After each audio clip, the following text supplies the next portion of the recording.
Every year I know we gonna go hard. We been that team ever since Bart started. All my cheese heads go pack go. Ain't showing no mercy, cutting no slack, no.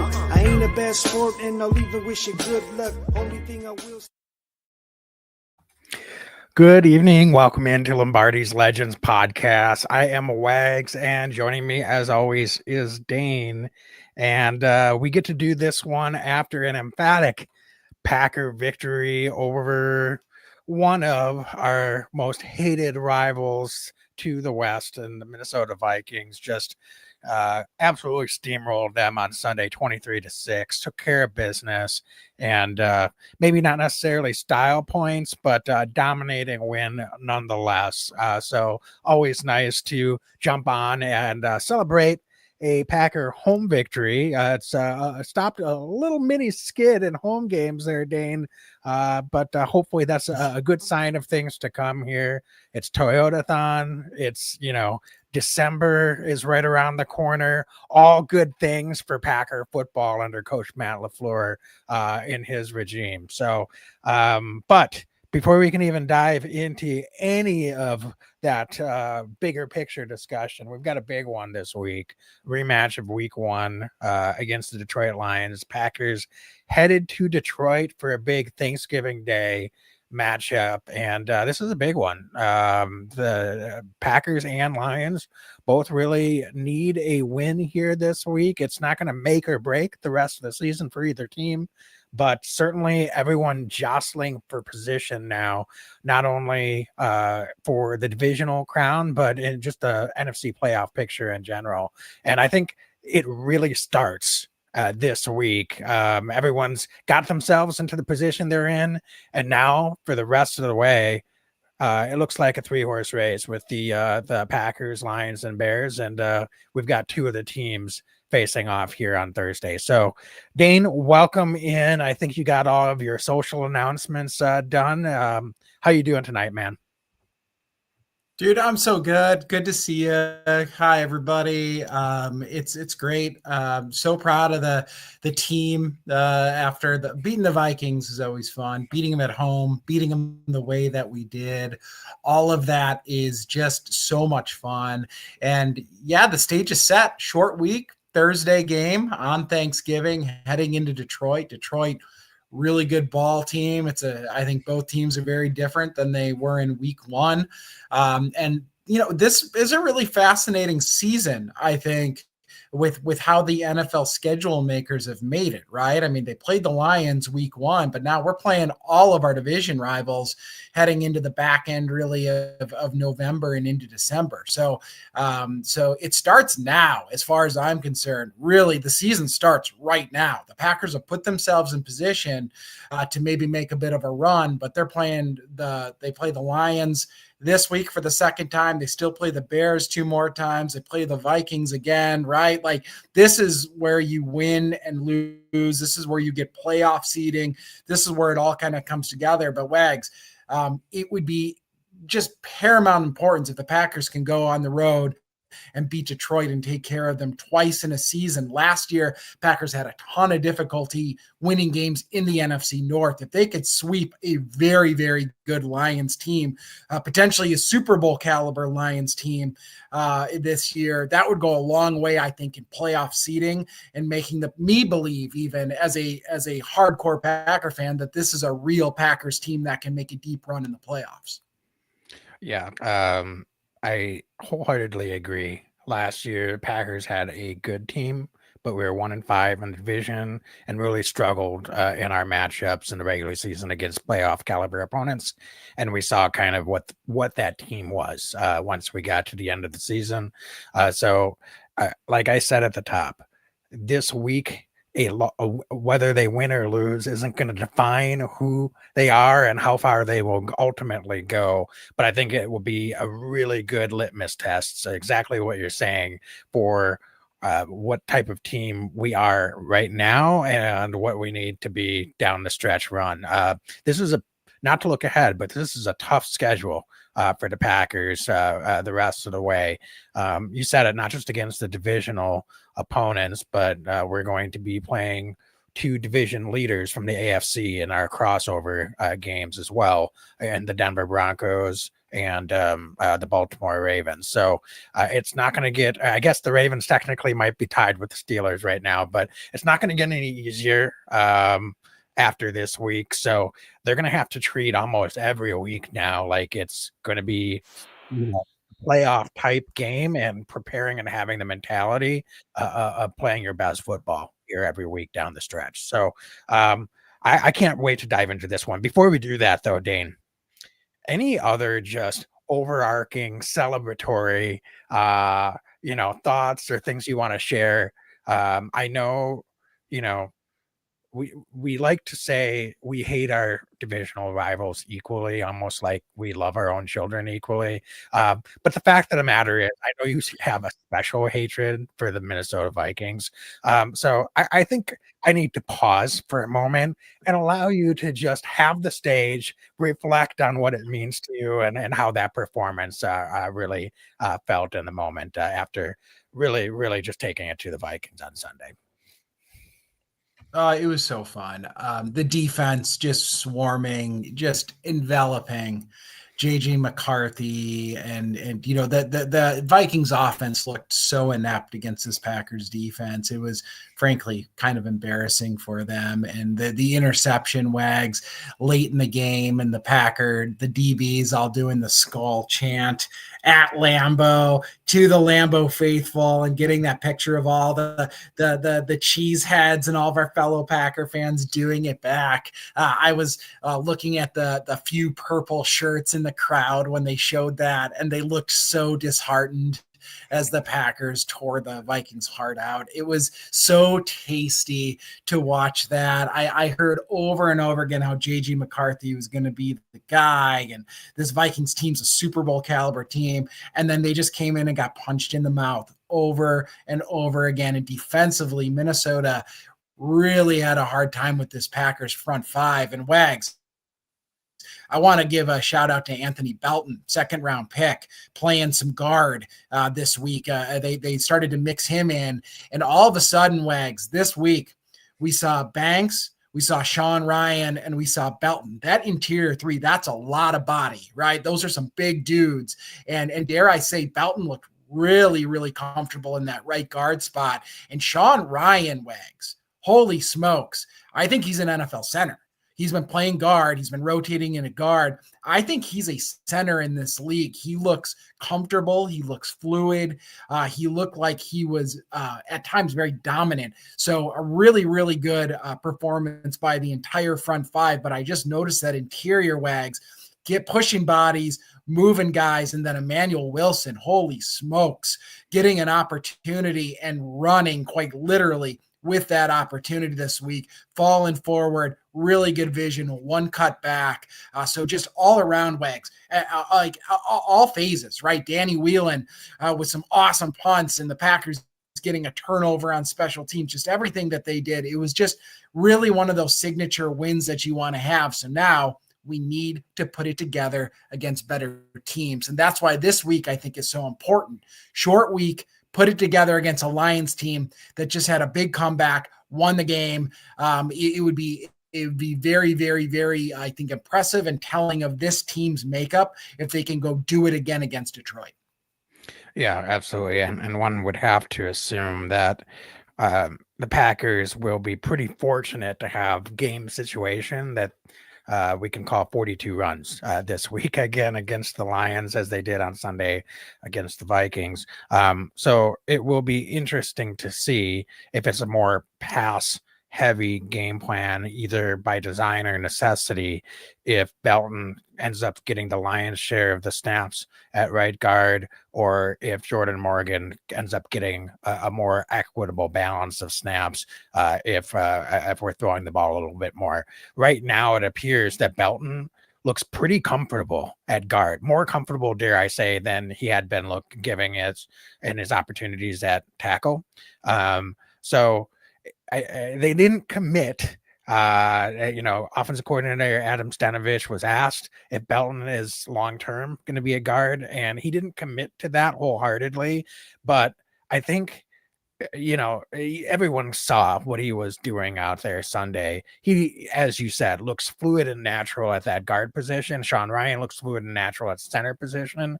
If you've got a starting five up front that can gel, that's most important thing of all. And it couldn't be more timely for this stretch run. But it will be interesting. Belton has not looked as comfortable in pass blocking situations. So it'll be really a good opportunity to see if he looks more comfortable pass blocking from the interior than he did from the outside at the tackle position. So he'll get some more opportunities, most likely on Thursday, but that could mean more of a balanced rotation with Jordan Morgan continuing to get opportunities and series at that guard position as well. So something to keep an eye on. But Dane, you've been calling for an identity from this Packer offense.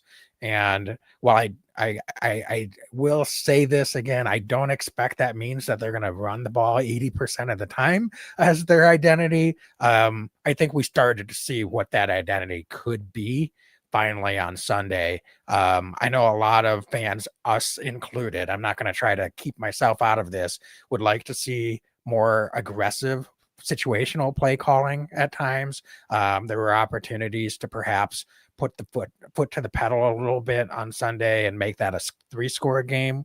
I get that based on the outcome at the end of the day, Coach LaFleur looks brilliant because they didn't need to do that. But we see it every week in this league. Teams are down 2 scores and second half, come back and either tie or take the lead.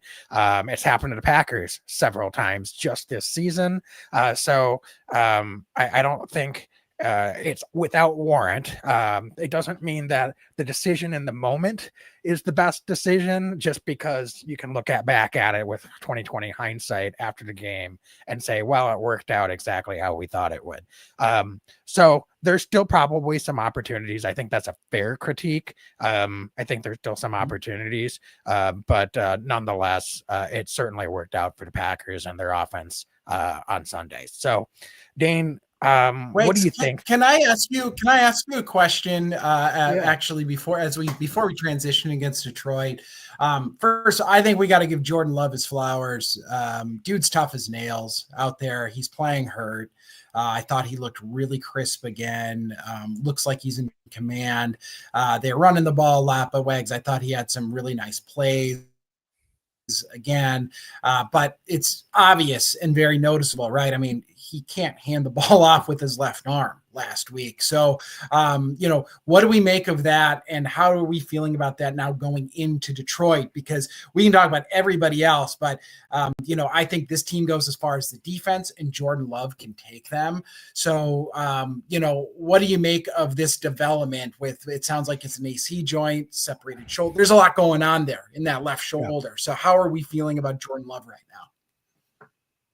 I think I feel fine, but we'll find out. I mean, this is setting up to be an overreaction one way or the other.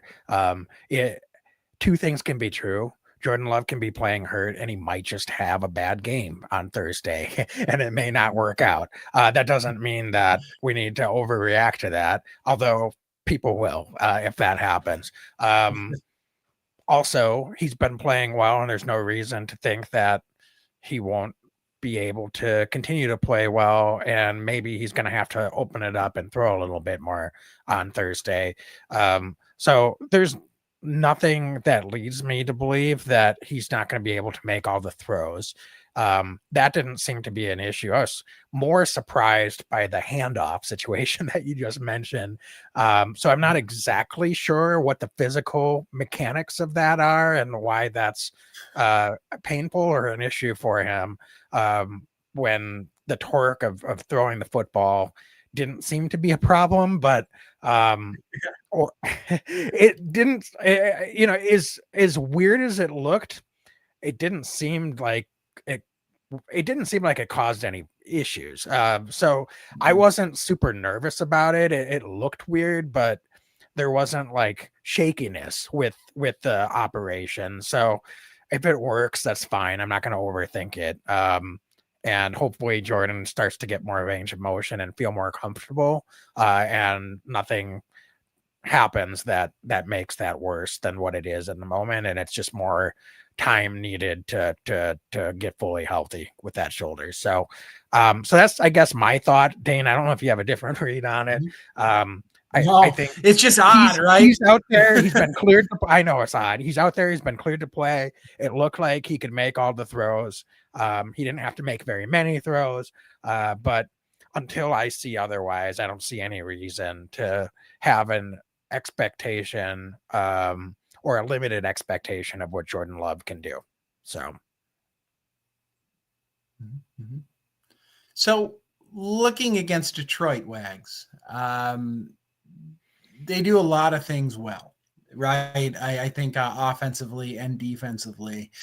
But I look at this offense and I look at the matchup, and I think that the engine that is the Detroit Lions, it goes through a couple key players, and I think it's Gibbs and I think it's St. Brown. So if you're the Packers defense, you played really good ball over the last, really, frankly, all season, maybe with the Dallas game being the true outlier. How do you, if you're Halfley and you're this team, how are you approaching this game against Detroit? And what are you looking to do to limit Detroit and have success this week?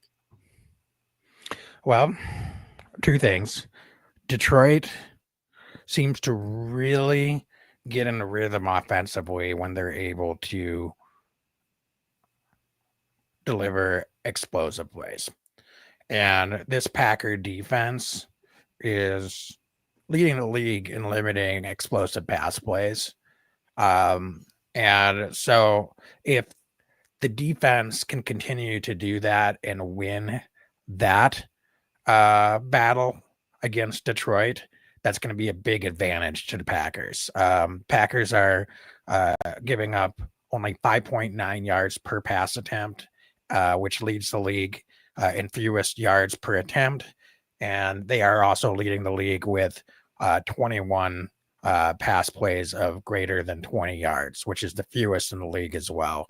Detroit offensively, they want to be able to gouge you, get down the field, explosive plays, score quickly, make this an up-tempo game, which I do think the Packers are capable of doing. But in the one game this year that they got into a track meet, it ended in a 40-40 tie against the Dallas Cowboys. So I think you need to be careful about that depending on the opponent. I get, you could argue there's weeks when the Packers also limit themselves throughout this season against opponents that are not on paper as explosive of what the Packers are or should be. And it feels like a much closer game, or they've lost games maybe as a result of playing with their fruit a little bit. I don't think this week's one of those games. Don't let the outcome in week one fool you. Packers defensively need to limit those explosive plays, and I don't think getting into track meet with Detroit behooves them. The other thing is Jahmyr Gibbs. The Lions, if they can get Jahmyr Gibbs going specifically on the ground, they're very successful because they're so multidimensional. And that just opens up everything for Jared Goff. Jared Goff is not one of my favorite NFL quarterbacks. He's adequate, but his strength as a quarterback is to be able to get into play action. And if he has time to get into play action, he can be pretty precise and surgical and deliver the ball where it needs to go. We've seen that go to the detriment of the Packers in some matchups against Detroit over the last few seasons. And we've seen some opportunities and some times where the Packers have been able to shut down this Detroit offense and Jared Goff because they haven't allowed the run game to get going. And that really neutralizes Jared Goff as a play action thrower. So there's just not a lot of pivots that this Detroit offense has, especially from what I've seen now that Ben Johnson has moved on. If their run game isn't going well, it feels like they kind of start to run out of answers in a hurry. Jared Goff is not someone that appears to be the type of quarterback that has ever been able to just say, all right, let's just air it out without an adequate run game to support him. So I think, those are two things that are easier said than done, but those have to be the biggest keys. The Packers have done a great job of limiting explosive plays all year. So it's a tough opponent to do that to, but there's no reason to expect that they won't be sound in that area.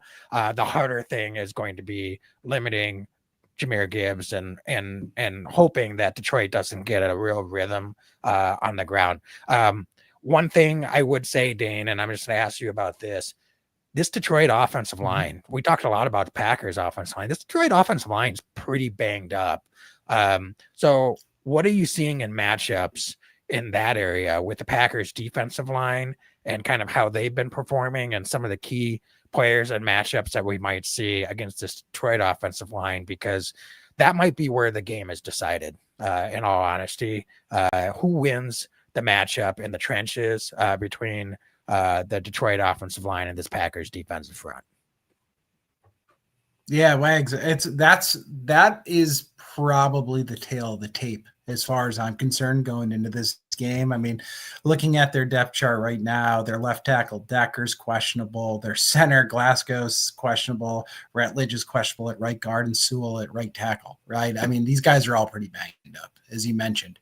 I think this is a big week for Green Bay's defensive front to continue to, I think, assert themselves. I thought it was really fascinating. Last week, Wags, the Packers rolled out a 5 defensive line front to start the game. I thought it was really interesting to see. We had Parsons and Gary on the outside. We had Carl Brooks. We had Wyatt and Colby Wooden all in there. So we had 5 guys to start that game against Minnesota. Carl Brooks, unfortunately, got banged up after a few plays, but it was kind of a new wrinkle and a new look that we saw there from the Packers. And I thought that was kind of interesting. It was almost like a 3-4, right? When you look at it that way with the linebackers out there as well, and Quay Walker injured. But this week, Wags, I'd like to see Devontae Wyatt continue his pursuit. I thought he put together another really, really good week. He coming back from the injury, he was kind of like slow to get back to it, but I think that he's really showing improvement. I think that something that really stuck out to me, Wags, is Warren Brinson, the rookie defensive tackle, 6th-round pick, was inactive a bunch earlier this season.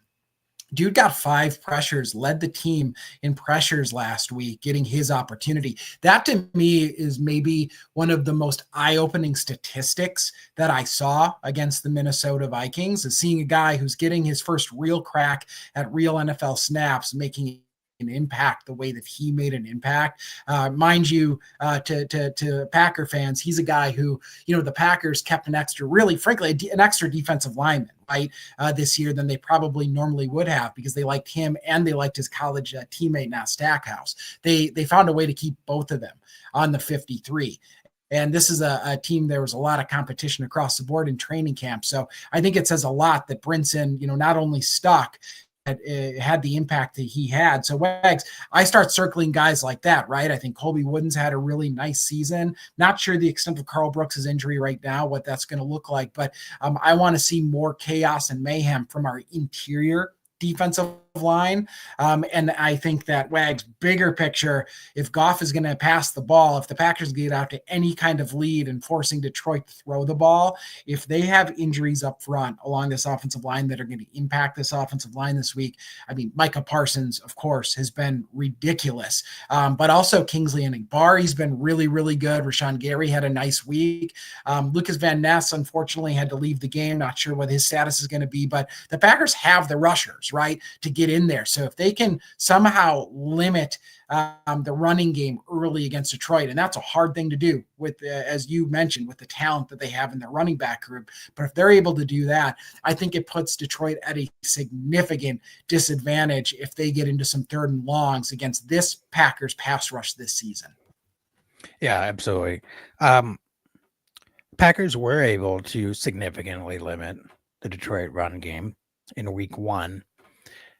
It seems like an eternity ago, but I mean, other than Van Ness, perhaps, is the main guy up front that would have had a much bigger snap count in week one than even if he goes this week. He only got 6 snaps on Sunday against the Vikings before he exited.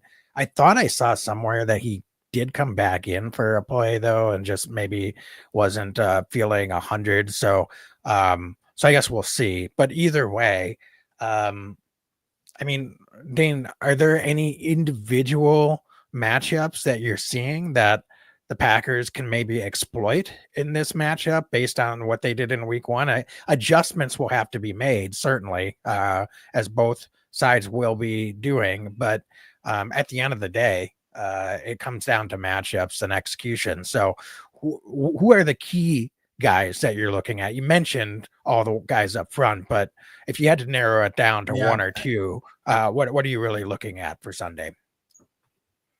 I mean, this week up front, it's going to be Parsons versus Sewell, their right tackle. And if he's unable to go, look out, because Parsons is, of course, a game wrecker. So I think that's the big one that I'm keying in on from a pass rush perspective. But Wags, I would say Kamal Hayden on the back end as well, number 36, who got a ton of run after Keyshawn Nixon went out. He's going to be a key if he's going again this week, because Detroit has two guys that can really stretch the field. Of course, we know Amon St. Brown, but Jameson Williams as well is no slouch. So, on the back end, I think looking at him, I thought that he played a really strong game last week, but if he's got to go again, he's just got to go right back at it, right? And this is, I think, a cornerback room going into the season of anywhere on the field that we weren't sure, how proven some of these guys were. We didn't have all the veterans like we did in some of these other position groups. So I'm circling Hayden. I think that, he's a guy that's going to, have his opportunity to go ball out. And, he's probably going to be matching up more with Jameson Williams is my guess. And I think that we're going to see Carrington Valentine getting a lot of Amon St. Brown. These corners, right, are really going to have to go out and do their work. The safeties, I think, have done a tremendous job all season long. And I think Bullard Wags has been probably like sneaky, one of the most improved guys on this defense. He's been really, really good. He's in really good position all year long. But I look at our cornerback group. The pass rush helps them out, but can they remain sticky and continue to play at this high level that we saw them play against Minnesota? I think they're up to it.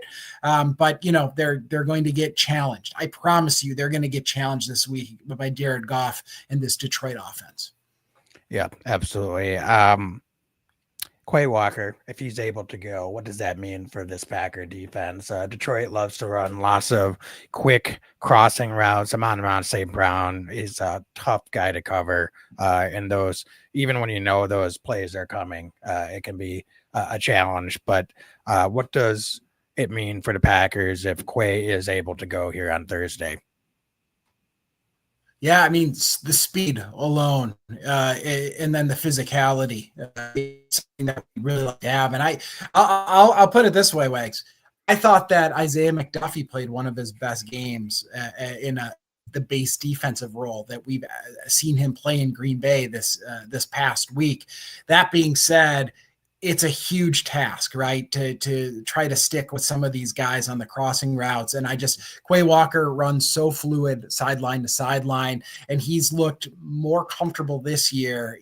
This feels like his role, right, is this year. And I feel like we've been looking for him to find his role in this defense. He has found the role. This is what he does, right? He's a guy who's just playing way more instinctual this year. He's playing really smart. His football IQ is just high right now within this defense. So bringing him back out there just gives us more athleticism and more physicality, both in the pass game and at the point of attack against the run. So I think it'd be very important to get him back this week. Mind you, a huge loss for Detroit. We lost Tucker Kraft they lost Sam Laporta. So a big weapon for them, Sam Laporta, a big target right up the middle, and guy who's a big in the red zone. He's on the IR for Detroit. So that takes away a major weapon. That being said, I think Quay Walker running with these wideouts, and also the expectation of, I think, Quay Walker having to cover the Gibbs or David Montgomery, right? It just gives us a little bit more athleticism out there, and not just a little bit.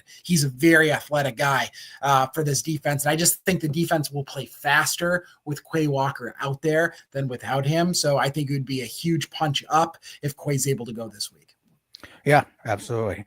All right, Dane, anything else defensively against this Detroit offense that you want to highlight? Not defensively, offensively though, Wags. I want to put it on you for a second.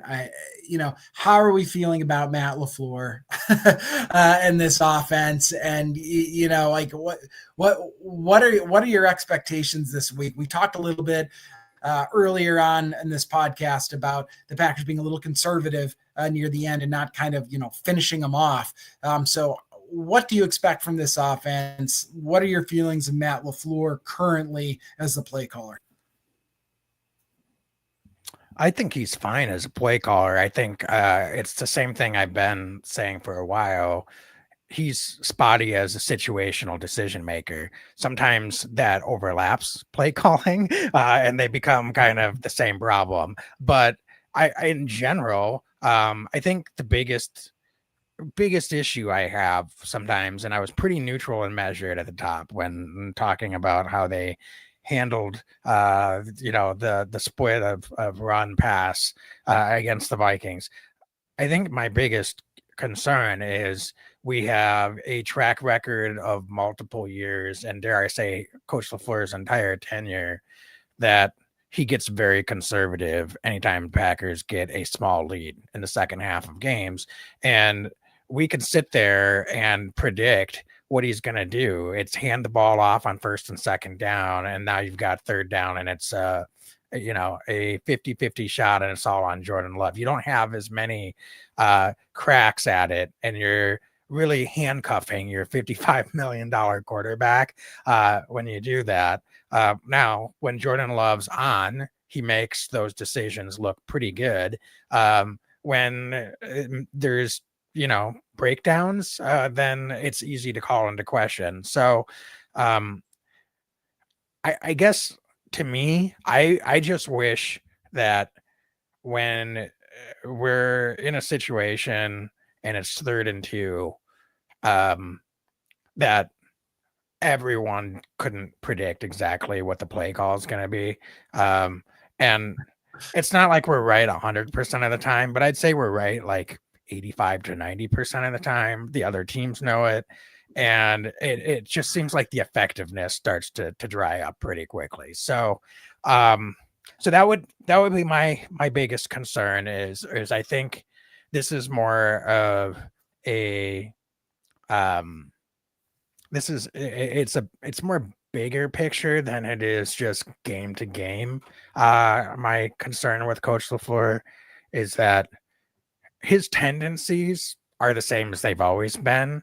And I think I have found myself in maybe a minority, but a vocal minority of Packer fans that have concerns that those tendencies are going to ultimately hold this Packer team back in the biggest moments. And you could argue that Coach LaFleur's tendencies have already held this Packer team back in the biggest moments of his tenure. So that's, I think, my bigger concern is I haven't seen him do anything to change or, evolve those tendencies. And so I think it's right that we have a lot of folks, myself included, and Dane, dare I throw you in there? I'll let you speak for yourself, that are I think maybe rightfully concerned that he is kind of just in his lane with how he operates and what those decisions are. And it's a little puzzling sometimes that there doesn't seem to be any consistency. Are you consistently aggressive No. Are you consistently conservative? No. It's just it's hard to nail down. So I don't know. So that's I think before I continue rambling, I think that's just kind of what causes some of my concern is not specifically the play calling as much as the tendencies. I'll throw one other thing out there that demonstrative of that. It's like an obligatory Savion Williams, pitch play. And it's like, all right, yeah, we drafted the guy in the third round. We have to have an obligatory gadget play every game. It seems like sometimes it's at the worst moment. I mean, heck, you could argue that if they could have just punted that to the Boone after he fumbled against Carolina, everyone would have been okay with that. I'm not here to kill Xavier Williams. Things happen, but again, it's a tendency. It's like, what are we doing? This doesn't even feel like it's part of the offense that's effective as much as it is. It's like demonstrating creativity as a play caller, or that we've got certain things that we need to accomplish to be effective in this offense, like converting on 3rd and 1 or 3rd and 2 with a run play up the middle every time. So, so I think those are the things that are more frustrating to me than just series play calling with Coach LaFleur. But I'll turn it over to you. I'll let you answer your own question. Do you mirror that, or do you have a slightly different take on that? Well, I agree with you entirely. I think we're in complete lockstep with that. And that, I think, begs the question going into this week. This is a Detroit defense that has been very, very stingy against the run. And I have concerns that I think you said aptly, Wags, and I'm paraphrasing, though, that, it almost seems like sometimes Matt LaFleur, to make the offense, quote unquote, work right, he's got to do certain things, even though maybe those certain things aren't being productive, right, within the flow of a game. And my concern going into Detroit is that he wants to establish the run game early and often. And, maybe we get into some of those scenarios when it's 2nd and 9, and I think we all know he's probably going to run the ball, and it's going to pull, I'm going to start pulling the hair out of my head, because this is a Detroit defense that's going to feed off of that. And they're going to, cue in and really key in and on the run game.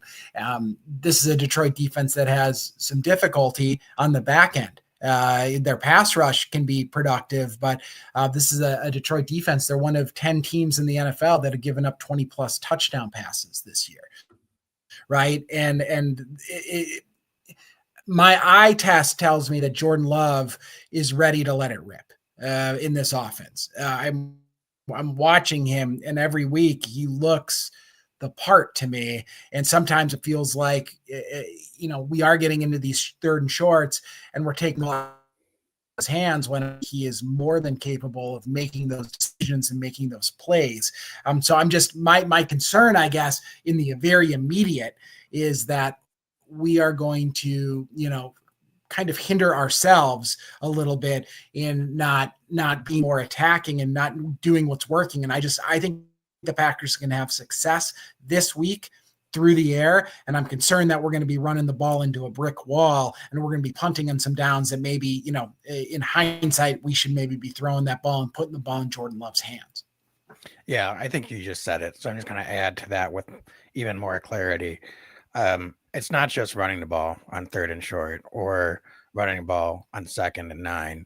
It's limiting the opportunities that Jordan Love has to move the chains. So instead of giving him one chance every 3 plays, let's give him 2 chances, or heck, 3 chances to get a first down in every set of 3 plays that you need to move the chains. That's what I've been saying going back to pretty early in the season, even before there was very apparent trends. Those patterns were establishing themselves.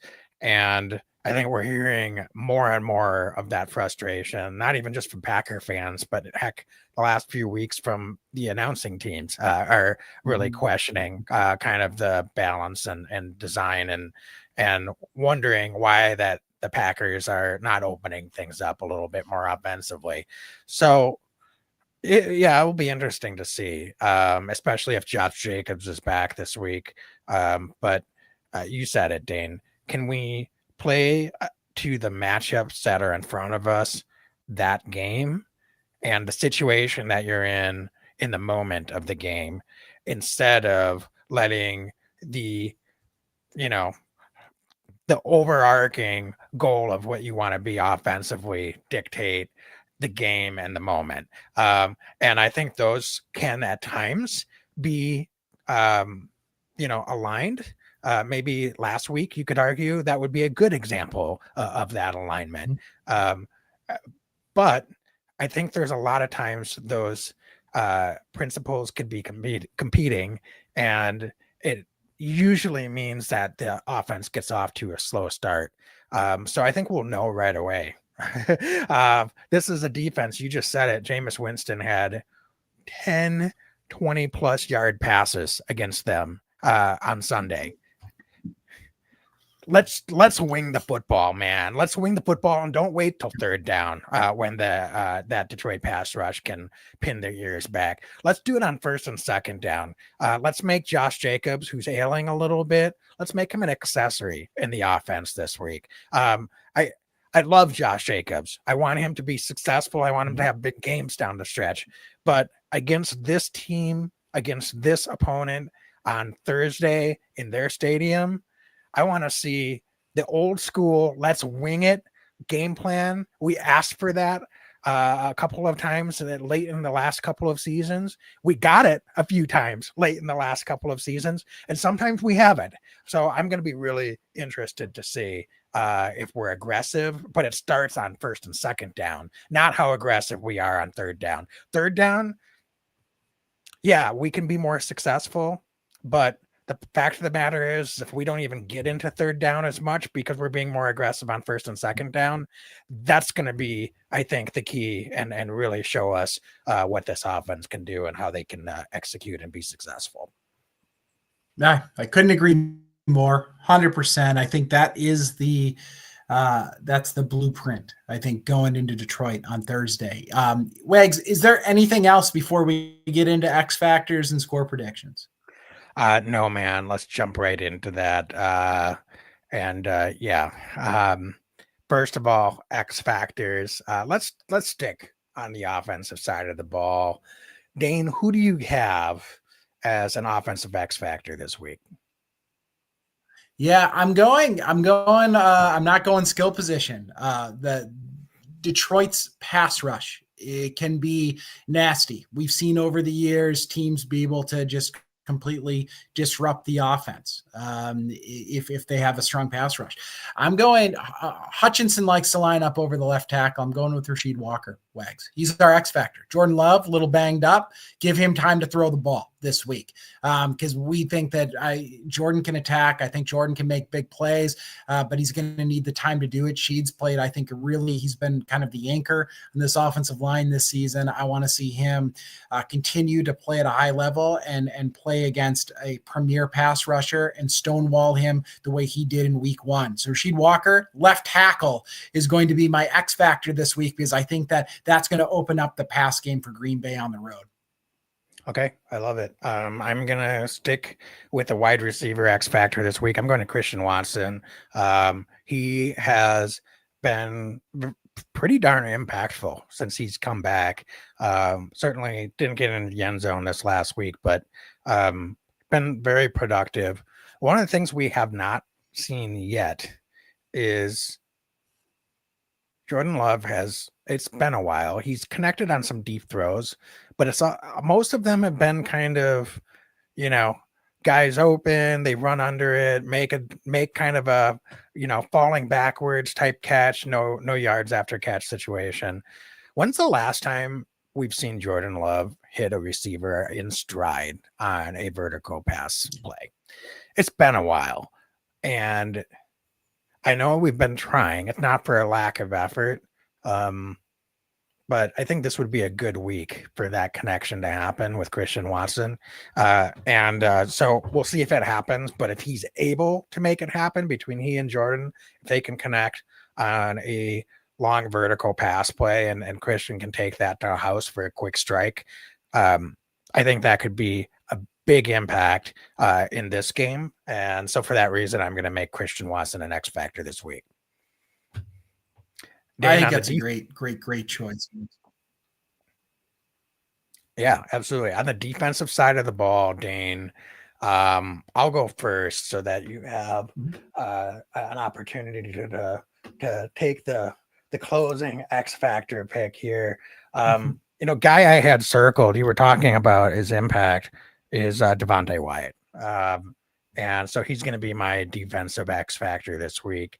I thought he looked as good as he has looked all season, pre-injury or not, this last week against the Vikings. And I think this is a big week again for Devontae Wyatt. We've always talked about the ability to get that push up the middle. It's been so fascinating to see how Micah Parsons getting moved around and running stunts up the middle at times has just opened things right up for Devontae Wyatt. He has so much gravity, and Wyatt is too good at this point to have a lesser degree of attention put on him. So I think this is a big opportunity on a national stage for Devontae Wyatt to have another big and impactful game.